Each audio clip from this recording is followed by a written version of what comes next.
The rose is one of those flowers that always seems to evoke a sense of nostalgia in many people.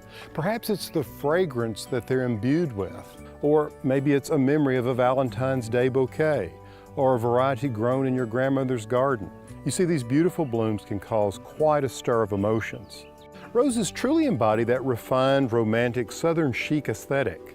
So today, I want to share with you some great ways you can grow, design, and even cook with some of these beauties.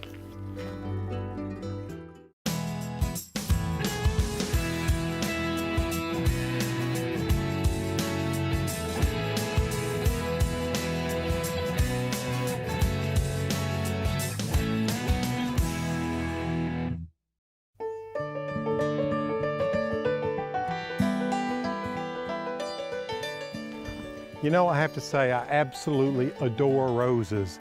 I go crazy over, well, just about every single variety. And my belief is that everyone ought to have at least one rose bush near them all the time. They are so beautiful, they just make you smile, and so many of them are fragrant. And you know, there's really a rose for every place, unless you have absolute shade. Roses really need about 6 hours of sunlight to perform. They can take more, but they need at least 6. And when you buy roses, think about what you want out of them. If you want them for cutting and bringing into the house, you may want to go for hybrid teas with those big blooms. If you want something that's a big shrub rose to fill a corner in your flower border like these, then you'll want to go for a shrub rose. And many of those old-fashioned shrub roses have incredible fragrance. And if you're looking for a rose to climb, because you can see this one's already started. This is its first full year in this garden, and it's already produced almost 3 feet of growth, and it's still considered spring. It's going to shoot up and go all the way to the top of this structure, which will be in place to help hold it even in the highest winds. Roses, as long as they get good air circulation, are great for growing on walls, but you want to make sure that you do get a breeze through there, because you don't want fungus to build up, because that can cause things like black spot and powdery mildew to occur on the leaves and cause them to defoliate. Now my point is that there's a rose for everything. You can even grow a rose as a single tree, like a patio plant, perfect for a poolside container. And think about this, a rose as a ground cover. Now this rose is only a couple of years old, and just look at how it's filling in this space. I've got an ornamental grass that's just coming out. As it warms up, it'll fill in more. I have these beautiful supertunias here, and all 3 of these plants will sort of fight it out. But look how dense and full this drift rose is in terms of its foliage. It won't get much taller than this, but it will continue to spread. So it's a great way to cover the area in a bed or in a garden. And just look at the blooms. It's only now beginning to flower. It's very exciting.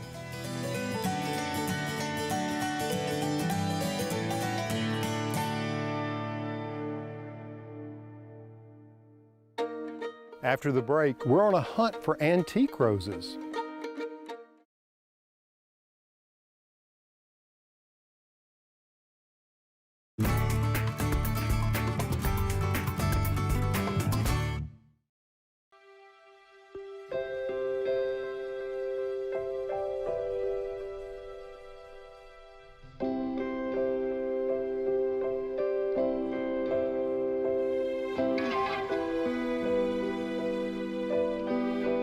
Earlier on learned that cemeteries are real fruitful hunting grounds for the old garden rose. Someone in honoring the deceased would often plant their favorite plant. In many cases it was a rose. And so as you come to cemeteries, you find roses that have withstood Mother Nature's onslaughts for all these years and still are residing happily and flourishing, kind of preserving beauty in a harder time. To me, that's just proof of a very wonderful, easy to grow plant. People always ask me, how do you enjoy working in a cemetery? And I say, well, I love it because I think of Mount Holly as a huge garden. Meanwhile, in the cemetery, we have lots of roses that we can't identify, and we all have tried. We have one down there that's this beautiful purple rose, and it's right by the main road. Everybody comments about it, and no one can tell us what it is. So we're thrilled to have Mike Shoup come, and after this, we'll be able to put a name on one of our very favorites. I just immediately noticed the purple coloration.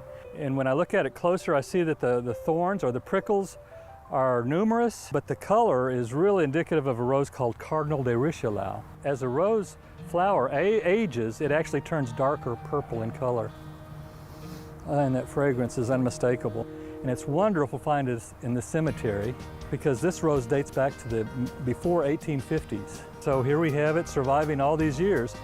This is an excellent specimen. I love the drooping, graceful habit that it has in this setting. So this is a great find.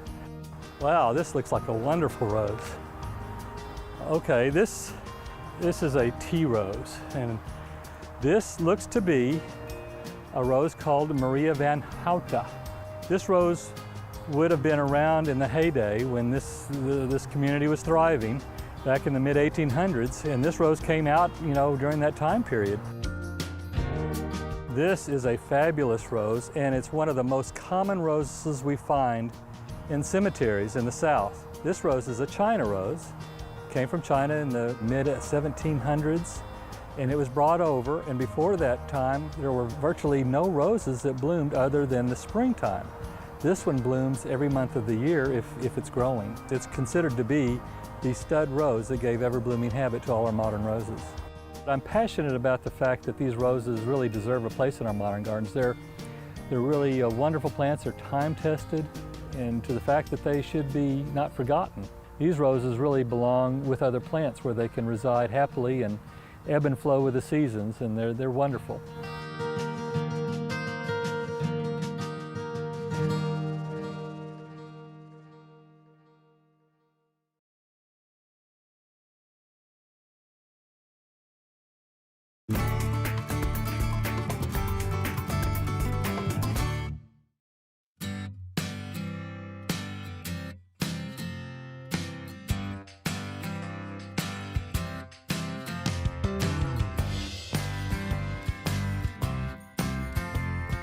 You know, Mike, there's a lot of different elements that go into a garden to create harmony and beauty.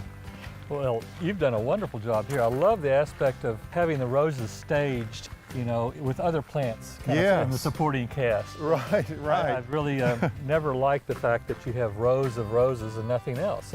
And you've done, so well with the backdrop of these, the woody plants to give them a foil for the contrast, and then planting the skinny legs, if there are any skinny legs with the roses, with perennials and annuals. Sure. So this is working wonderful. Well, I think all of these characters conspire to create something that's more than any single one.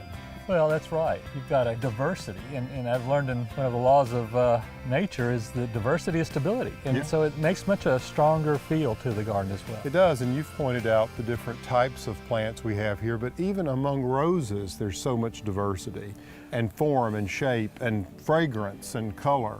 It goes on, and even personality. Yes. It's just wonderful. Roses are all unique, and the interesting thing about modern roses is that they seem to be all the same. They were kind of bred to be these erect soldiers, to produce these wonderful flowers. They achieve that effect, but there's so much more to a rose, and when you go back to the garden varieties and the noisettes like you've incorporated in this garden, you start getting other things, other characteristics, other behaviors even, as well as texture, form, and color. So it's so wonderful to see roses used in the context of this kind of garden with other things, so that they can show off their best beauty. Well, and they also have interesting stories about how they were developed and where they came from and so forth, which I have to say has always mesmerized me, and I think was one of the reasons that led me to create this garden, to collect as many of the noisettes as I could.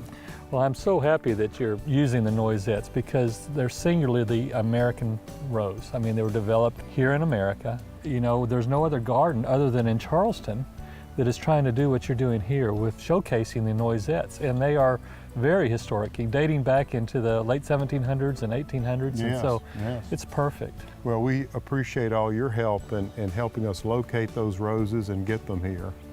Well, that part has been just the fun part. You've shown the wonderful work that goes into it and the beauty that comes from that. Well, thank you, Mike. I hope you'll come back soon. Well, we will.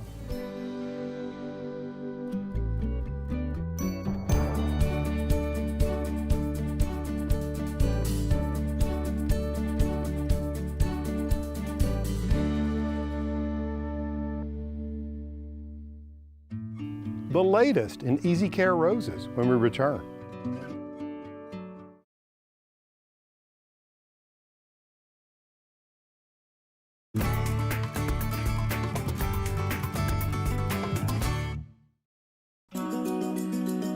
Jacques, I love roses, and I have to say I'm continuously amazed at all the innovation that's going on with rose genetics. They're just getting better and better. Yes, and you were in front of a prime example of that, aren't we, Alan, with this pink double knockouts. You know, we came to the realization of all of us in the rose industry that we needed to get our acts together and really bring plants to the consumer that they can rely on, that will bloom profusely, reliably, with a lot of care that is associated with roses. What can we look to the future and see with regard to rose breeding? What sort of exciting things are happening out there? Well, I think one of the most exciting things that's happening, Alan, is that we are bringing back fragrance into roses. Oh, fragrance is wonderful. Those old roses, each one of them has its own characteristic aroma. Absolutely, and it is so important nowadays even more that roses are bought by the consumer when they're in full bloom, and fragrance becoming absolutely paramount.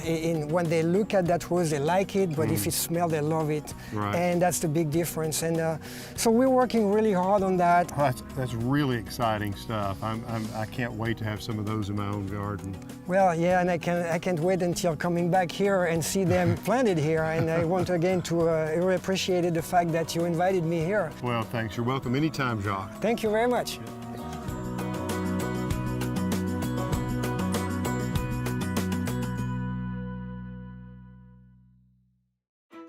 If you're into growing roses like I am, you know it's important to start with quality soil. When planting in containers or raised beds, it's simple. Just combine 1 part potting soil with 1 part compost and 1 part bag manure. Okay, now in an existing garden, it takes a little more work. You'll need to dig at least 12 inches deep into the soil, setting the removed soil to the side. Then mix 2 parts garden soil with 1 part compost and 1 part bag manure. In either case, you can enhance your soil's performance by adding Job's Organics rose and flower fertilizer to your containers, raised beds, or garden.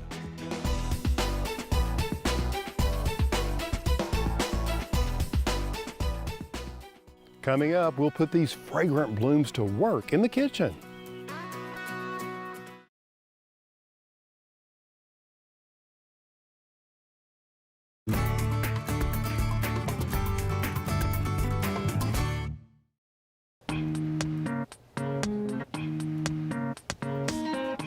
No, you silly thing.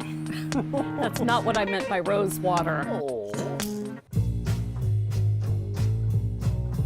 Now, for a real rose water inspired drink using rose water that you find in a little concentrate, I've come up with a twist on a traditional Harmonious Gin Fizz. Harmonious Gin Fizz was invented in New Orleans in the 1880s by Henry Ramus. It was so popular in Louisiana that Huey Long, when he was governor of Louisiana, actually brought bartenders to New York so he could have a Harmonious Gin Fizz every morning. I think that's all right.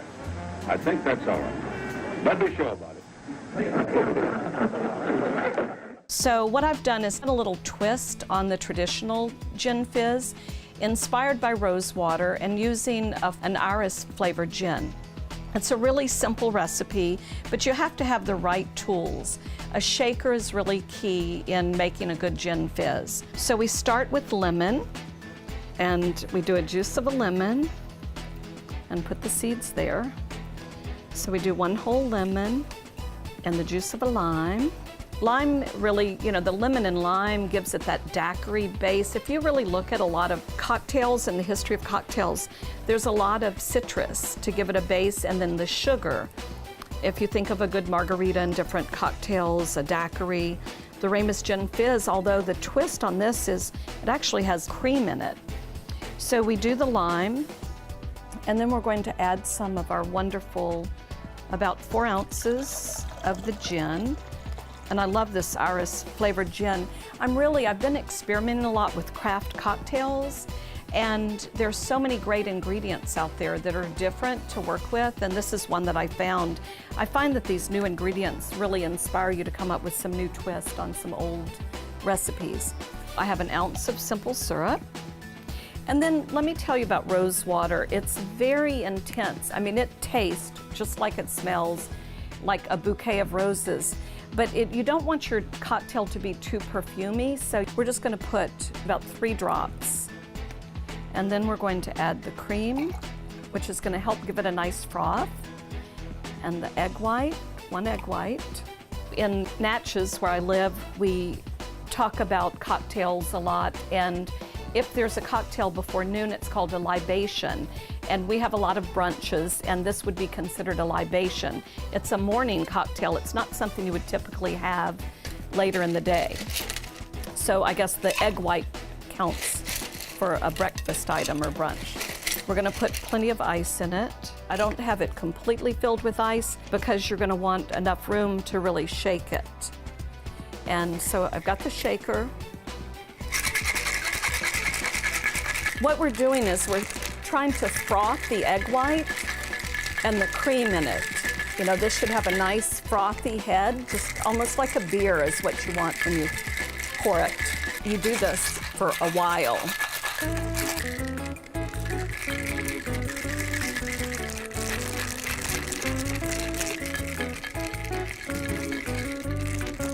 And look at that nice pale color from the iris gin. And there's how you make a floral fizz. Now you need to taste this. Thank you, my dear. Cheers.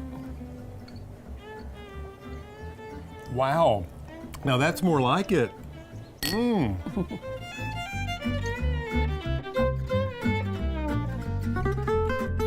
There's more garden style just after the break.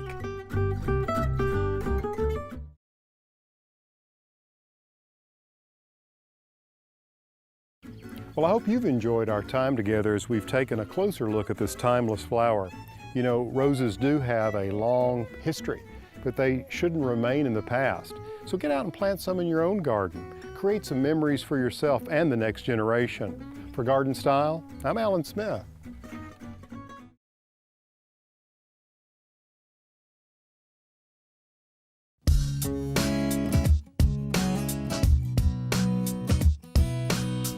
When we come into these cemeteries and see these wonderful roses that have resided here for, in some cases, maybe 100 years, this tree, a hackberry, will eventually shade this rose and maybe be its demise. So anytime I'm in a cemetery and I see this kind of thing going on, I'll take the liberty to go ahead and cut some of these plants back.